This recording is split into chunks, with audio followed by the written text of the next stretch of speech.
Hi there. Thank you for joining.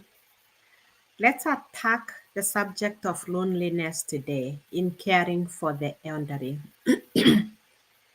What is loneliness? What do you understand loneliness to be? Um, Again, welcome. Let me know where you're joining me from. We are attacking the subject of caring for our elderly because our elderly matter. And number two, if you live long enough, one day you'll be the elderly. And I don't know about you, I don't know if you have thought about the day when you become older and in need. These are things you cannot even comprehend because you haven't lived it, but it shall happen. So I look back and um, it just seems like yesterday. My mother was my age. It just seems like yesterday when I left Kenya for United States. And time goes really fast. Time flies. Time goes fast.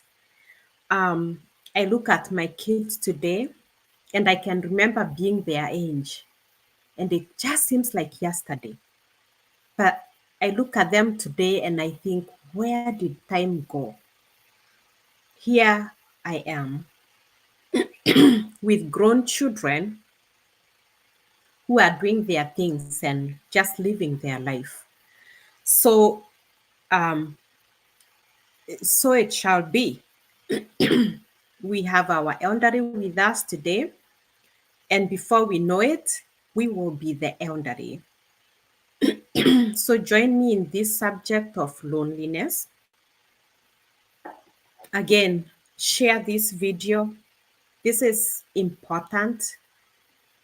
Our loved ones need us. We need to be the advocates for our parents, for our loved ones. And we have moved so far over years, but there is hope. Oftentimes, we don't think about things until we're in the middle of it. And we are surprised how we got there and how we can come out of there, where sometimes we lose hope. We feel like it's hopeless, but it's not. We can always retract, we can always go backwards. So, what is loneliness? What do you understand loneliness to mean? And it's a very misunderstood word. Some people think loneliness is when people are alone. There's people who don't like to be alone. A lot of extroverts don't like to be alone. But there's people who enjoy being alone. Not that they don't like people, but introverts enjoy their time alone. And so we have personality differences where loneliness is not being alone. Even though being alone many times can cause loneliness, loneliness in itself is not being alone. Did you know that you can be among people? You can be in a group of people. You can be in a family and still feel very lonely. So, loneliness is not a state of being alone, or being around people doesn't mean you are not lonely. Loneliness is really a state of mind. And I found this definition that says that loneliness is the state of distress or discomfort that results when one perceives a gap between one's desires for social connection and actual experience of it. I like that definition because It's the perceived. It's what a person perceives. Are they connected? Do you know there are people that are married and they have a husband or a wife with them, but they still feel very lonely and alone and distant, even though they are sitting together, even though they are hanging out together, but somebody could be feeling very, very lonely. So that lack of connection, that lack of spiritual, emotional connection is what causes loneliness, which is why somebody can be alone and be very fulfilled because there are people who they are not looking for anything out there. There are people who really enjoy their time alone. So one of the things that I encourage is faith. Faith is very important for people, especially for our elders. Upholding their faith is the most important thing that you can do for them. But faith is important for all of us. If there's a place you're going to find complete fulfillment in life, it's in faith. When your faith is anchored in God, because when you don't have faith, there's emptiness. There's emptiness of the spirit. And so many times we can be looking for fulfillment in people. We think that by being around people, we will feel fulfilled. And then you go in a group of people and you don't connect with these people because you are so different. Then you are sitting in a group of people, but you're still feeling very lonely and alone. Nobody seems to understand me. Nobody seems to hear me. Nobody seems to see my problems or my struggles. Nobody seems to understand what I'm trying to talk about, what I'm trying to say. That feels lonely. One of the things that, as my mom was going through the last stages of her life, and my mom always held deeply to her faith. But in those last stages of life, it was very comforting for me to see how she turned inward towards her faith. My mom was constantly talking to God. Sometimes when I would be in Kenya and we had a monitor because we want to hear what's going on, make sure we are available for mom when she needed us. And through the monitor that I would keep through the night sometimes, I could hear her talking to God. I could hear her talking to Jesus and just having conversations. And it was very comforting to see that even in those lonely moments, when someone is facing death, it's a very lonely journey because even when you have people around, nobody can relate to what it feels like to be facing death, to be looking at death ahead of you. So, going through that journey with my mom, it was very encouraging because she was constantly talking to God. She was constantly talking to Jesus. And I could hear her having these conversations. When I'm in America, sometimes I would call. And when I called and the phone was brought to my mom, I could hear from a distance. She was praying, "My Lord Jesus, I love you. I'll never leave you." And I could hear from a distance that she was talking to Jesus. "I know you'll never leave me." And sometimes I recorded some of those videos. So I still have voices of my mom worshiping. My mom was worshiping until she couldn't talk anymore. She was constantly talking about Jesus and how she knows he'll never leave her, She would constantly say that. So faith is really important because at the end of the day, as the elderly get older, they are more in tune with their mortality. They realize they realize that death is coming nearer. As we age, it doesn't take us further away from death. It brings us closer to death. And even studies show people who have faith filled, they handle aging with more grace, they handle disease with more grace, they handle loneliness with more grace and dying.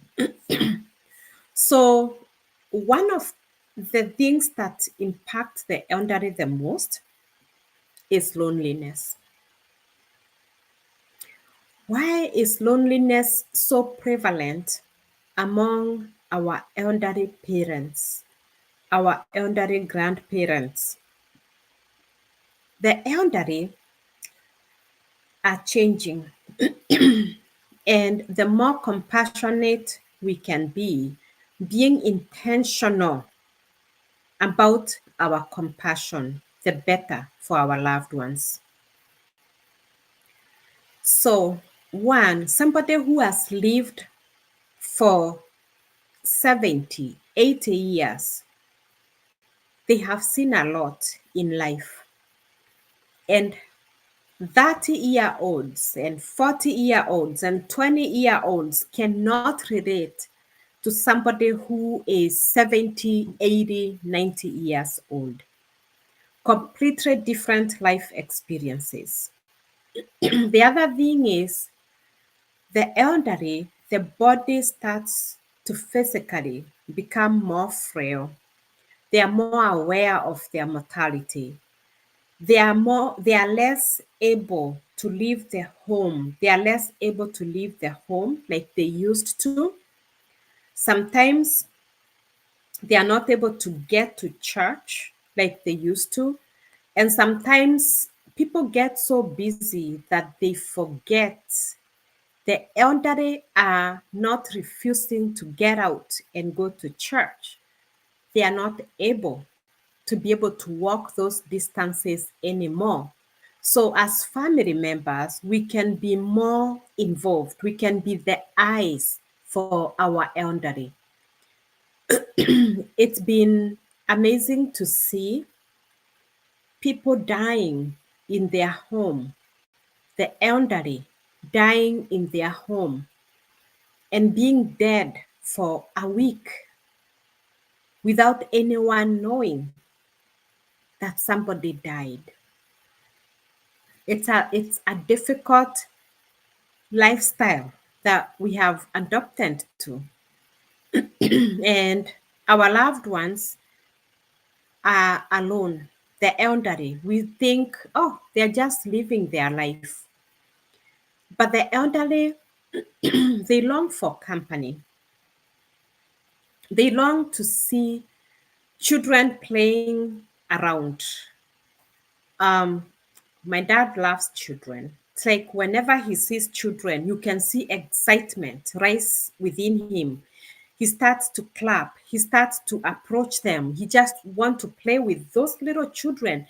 They amaze the elderly.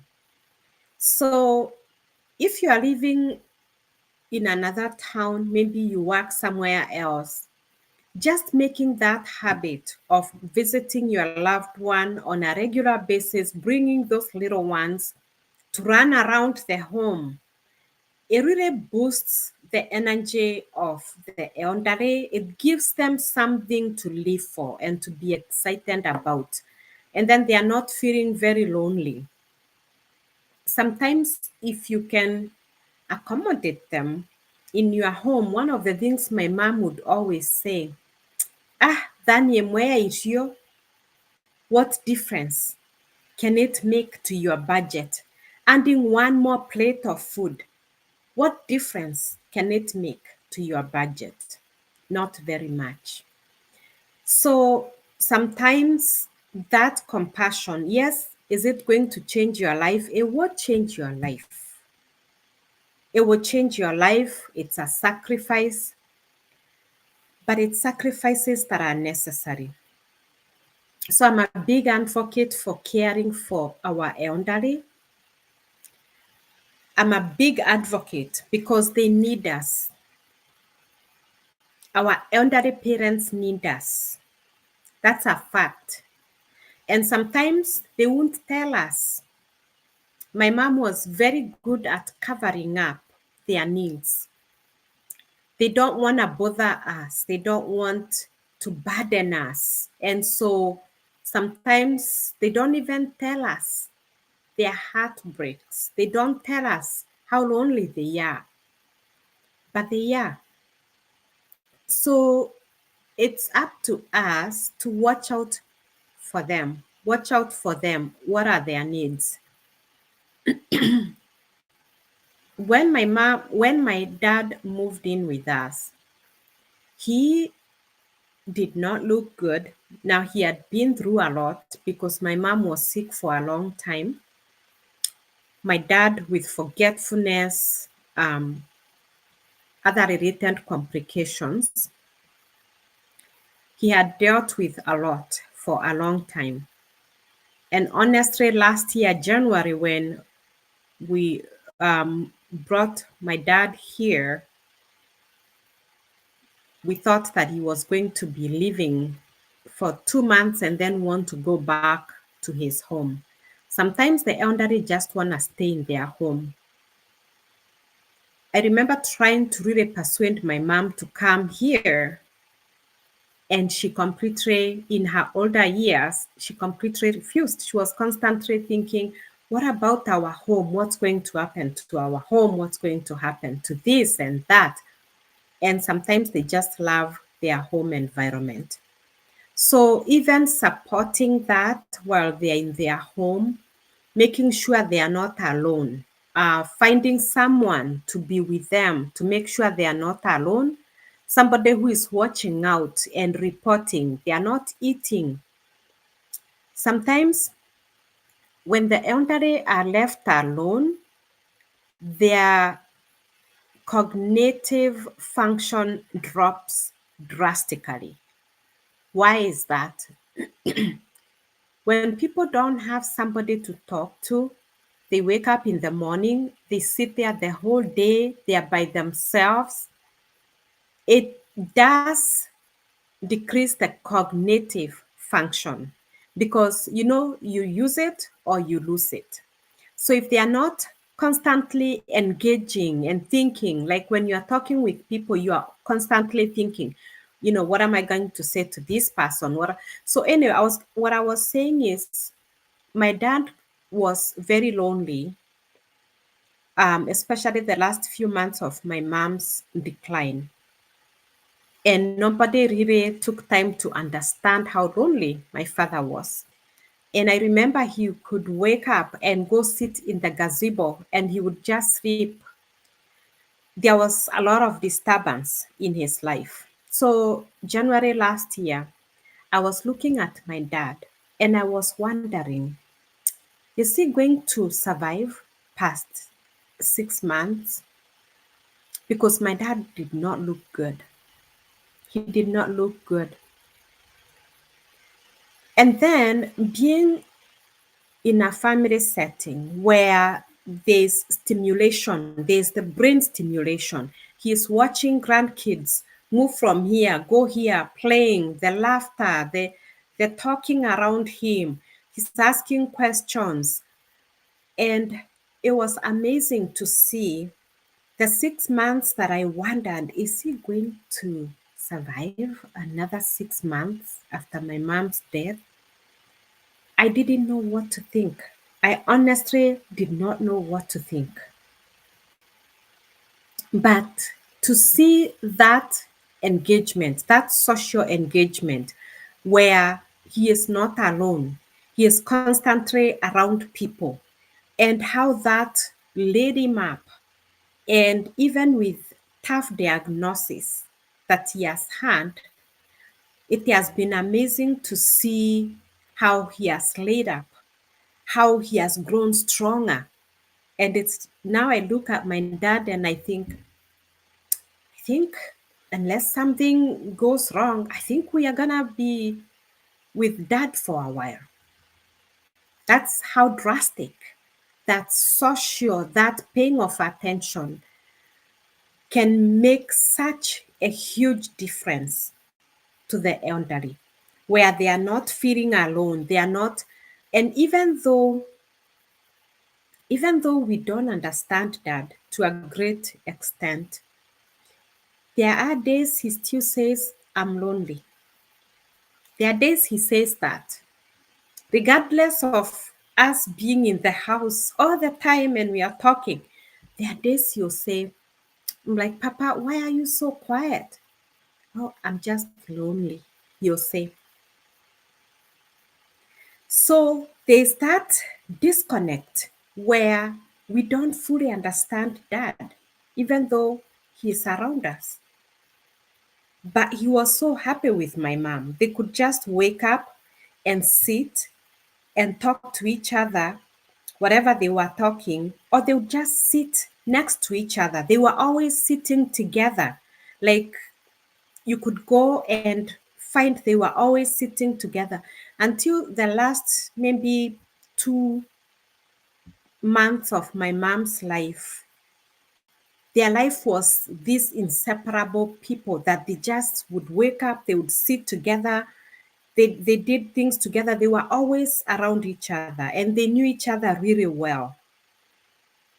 So part of what causes loneliness is grief, where now, no matter how much we love my dad, we cannot fill in my mom's shoes in his life.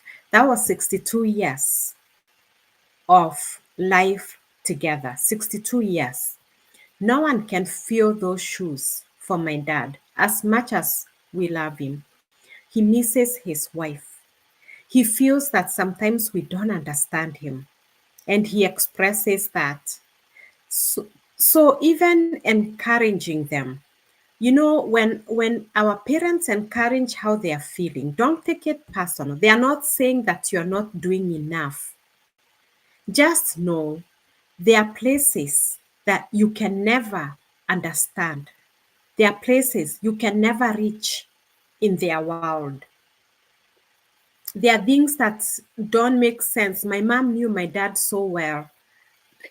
So when she was ailing, and sometimes we would go, and my dad, with the forgetfulness, sometimes he doesn't know what he wants. And you go and put food for him on the table, and he'll go, I don't want to eat, I'm full. And my mom would say, just leave the food there. Just leave the food there and go. I never would follow up to know what's going to happen because they hadn't help in the house. So somebody else would come later and take the plate, and I didn't pay attention to know whether my dad ate or what happened. We had such a big focus on my mom and the decline, with my mom being so sick. And so there wasn't that continuity of care to understand what is this that mom always says, just put his food in front of him and leave. I had no idea until my dad was living with me. And all of a sudden, I realized my dad is always saying, I'm full. I don't want to eat. I just ate. I'm full. And I'm thinking, how are you full? Because I gave you breakfast and now it's 1 o'clock. Maybe he's done a little bit of drinking something here and drinking something scantily here and there. And it's lunchtime and my dad is adamant, I'm full. I don't want to eat. I'm really full. Sometimes the elderly eat a lot less. It's true, they eat less, but you can tell when, no, you haven't ate anything since breakfast. So I started, many times I'll remember some of the things that my mom would say that at the time they didn't make sense. Oh, just put the food in front of him and leave. So I put the food and I go, Papa, here's your food. And I leave. And you'll say, oh, it's too much. Just take it away. That's okay, Papa. I'll take whatever you don't eat. And I leave. And I come back and I find Papa ate. He ate all of his food, or almost all of his food. So they knew each other so well. And sometimes it's by visiting them often, you get to learn these things that at the time they may not make sense to you, but down the road, some of the things that didn't make sense can start making sense. So there are ways in which, every day I think I understood my dad. And the next day, I'm like, oh, I thought I understood my dad. It's something totally different because they are still changing. This aspect of life that are still changing.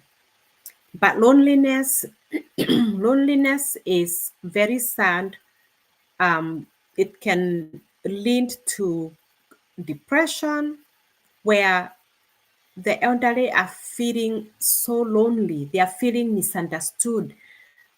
They are feeling neglected. Sometimes they feel neglected and they won't be able to talk about it. It can lead to a very poor immune system. So if they are not eating healthy, nobody is paying attention to what they are eating. Now, my dad loves sugar. I had no idea how much my dad loves sugar until he started to live with us regularly, where I'm the one preparing the food pretty much.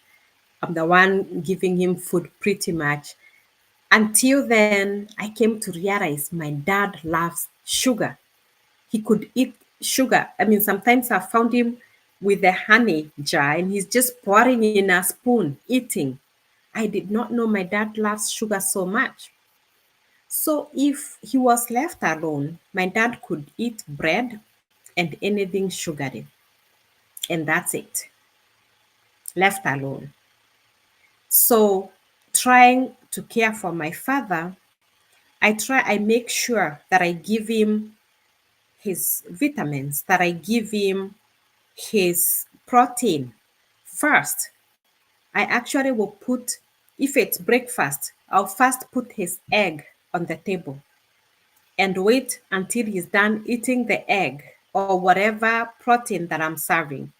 I make sure that he has eaten it completely before I introduce bread or something else that he really likes. Because the moment I put something he really likes on the table, the protein is out the window. So paying that attention to our loved one is, what does the body need? And how do you get them to eat healthy? Because if they are not eating healthy, then their immune system becomes really weak and they are constantly sick. They are constantly coughing. They are constantly having homa, colds. So that loneliness, when they are being left alone and nobody is paying that attention, it can lead to to low immune system where they are constantly sick. A lot of times they are not constantly sick because they are old. They are constantly sick because their nutrition level drops and nobody is aware of it. It can reduce their mortality, of course. That loneliness, that feeling neglected makes them give up. Sometimes how long we live is a matter of will. Many times people fight to live. Not many times, all the time. People fight to live because they have a purpose. We fight to live for our children. We want to raise our children, so we fight to live. I remember a time when I went through a lot and I was feeling like giving up. But I could not let my mind of giving up take over because I had children that I knew they needed me. So I had to fight to live for my children. I remember having a near death experience, and I was sitting in the hospital, and the doctors were telling me that they were worried about my life. They didn't know if I was going to make it because I was that sick. And they were telling me, you need to relax. If you don't relax, you could very easily die. I'm like, thank you. Thank you for that amazing news. That news just really helps me relax, if you can imagine that. So, but I fought to live. I prayed, I begged God, and by God's grace, He gave me another chance. It changed my life. By the way, a near death experience would change your life forever. Anyway, but when we have a purpose, we fight to live. Our elderly, when they feel like they have nothing else to live for, they give up. They give up easily. They don't have, they feel like they don't have purpose and they don't want to be a bother. So they can give up easily, they die quicker. And if you're like me, I know that I need my parents. My mom, she is irrepressible. My mom, I could talk to her about anything. Yeah, she wasn't giving me money or any the things that sometimes we can look at and say, what am I gaining? But she was my cheerleader. She was the person I knew. She celebrated me so much. She loved me so much. She cheered me on. And I wanted my mom to live forever and ever, because then I could have somebody to talk to bear my heart. The things that I don't talk about with anybody, I could talk with my mom because I knew she would never use anything against me. So our loved ones matter. And so, as much as we can help them live and know they are appreciated and they matter, then they have a will to live. And avoiding that loneliness, call them. Call. I mean, when I hear somebody was found dead for a week and nobody knew they were dead, and the people have children, how about calling your parents every day, just even if it's a minute phone call, to call and make sure you know they are okay. Are they okay? Some people, elderly, they will fall and break a bone, and now they are unable to move. And they'll be sitting on that floor for hours, sometimes even an entire day, an entire night, until somebody accidentally comes, only to find they've been groaning in pain for an entire day. So, just even that phone call to check in, how are you doing? And make sure that they are okay. If there's a need and you are far away, you can even call a neighbor. Can you go check on my mom? Can you go check on my dad if you are living far away? But the elderly have a reduced social network. Over age, people die. When you hit 50s, you realize some of the people that you grew up with start to die, whether it's disease, different things. And then 60, deaths increase, and 70, deaths become even more. And by 80, some of our elderly loved ones, they don't know anybody that they can identify with. The people they grew up with have died, and they have their own experience that we cannot understand. So that creates loneliness, lack of connection, because there are things we can't understand about them, about their lives, about what's important to them. They are not able to access transportation like they used to. So they are limited. They are very limited.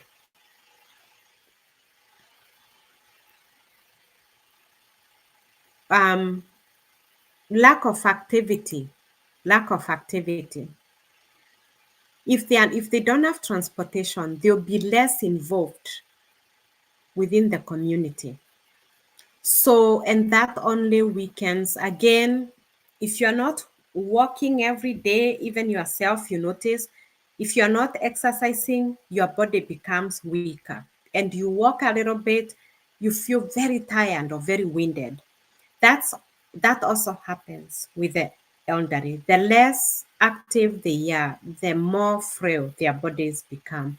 So being intentional about realizing that our elderly deal with a lot of loneliness. They are dealing with grief on a regular basis.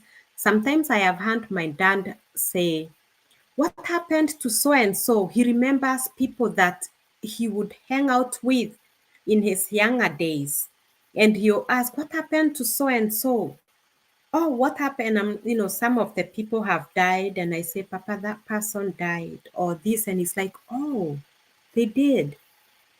So they are living with grief on a constant basis. These are the people they hang out with. They are always dealing with grief. Um, Many times my dad calls me Dorothy, which is my mom's name. Dorothy. And I'm like, "Papa, this is not Dorothy. This is McKenna." So that point of exchange of care, my mom was pretty much caring for my dad for a long time, that we didn't even realize how forgetful and how much support and help my dad needed. So my mom cared for him. And then she got really sick, but she had help. And it was from my dad, from my mom to myself. So that exchange of where my dad looked up to my mom to care for him, and I took that role. And now, many times in his mind, it's Dorothy. Dorothy cares for him. So there, almost every day, he'll call me Dorothy. And I'm like, "Papa, this is McKenna." "Oh." And thankfully, my mom died in the presence of my dad. And prior to her death, I had had conversations with my dad. And my dad knew that my mom was dying. And he got to witness it as it happened. So that was very helpful, because one thing about my dad is that he has not been confused that my mom is alive. Even though he calls me Dorothy, as soon as I remind him, he remembers, "Oh," and he knows that she died. She went to be with the Lord. That's one thing he's never had a confusion about, because it happened in his presence. So, but there's that loneliness where he misses her every day. He calls her name. He admits that he misses her. So sometimes it's just even finding that time to unlock the things that are important about our loved ones. They may not make sense to you, but compassion is that understanding that because it means something to my loved one, I'm going to talk about it. I'm going to bring up this subject because it matters to my dad. I'm going to talk about this because it matters to my dad. So getting them involved, getting them out, trying to um, make their life active and engaging, it helps dealing with their loneliness. What are their best channels on TV? My dad loves watching Weru. So we can't find Weru on TV, but we find YouTube channels for Weru. So the news that they read most recently, we find them on YouTube and we play them for my dad. And it helps him keep connected. It helps him watch, he'll laugh, he'll ask questions, and it helps keep his mind engaging. So just walking this journey together, my heart, my goal is to inspire caregiving for our elderly parents. They need us. One of the things I'm really thankful for is I watched my mom care for her folks. I watched her care for my dad's dad. My dad's mom died before I was born, but I watched her care for my dad's dad and for her own parents until they died. She never got tired. So our loved ones need us. And I feel fortunate to care for my dad. I feel very fortunate. It's more work, it's more to think about, but I feel very fortunate. And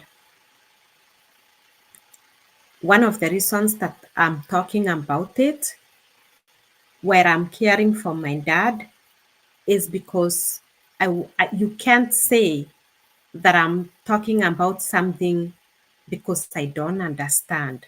You don't understand how difficult it is. I'm talking about it where I'm going through it because I want you to know it's possible. It's a matter of will. It's a matter of will. I advocate for it. When my mom was here, just finding ways, creative ways to support our elderly parents instead of completely out of mind, out of sight, not thinking about them, not thinking about their needs. My goal is to inspire more thoughts for our elderly because they need us. I also saw where my mom was taking care of the elderly in the village that were neglected. They would be neglected. Um, no one was thinking about them. And my mom would go and make sure that their needs are being met. So I saw that. And it's easy. It's easy to be very busy and forget our elderly parents, but they need us. So dealing with loneliness, loneliness is real for our loved ones, and we need to pay more attention to that and try to resolve it as much as possible. We may not be perfect, but whenever we put our mind to it, we can do something better than when we don't put our mind to it. Faith, number one, inspire the faith of your loved one. Because when they are alone and nobody else is there, God is there with them.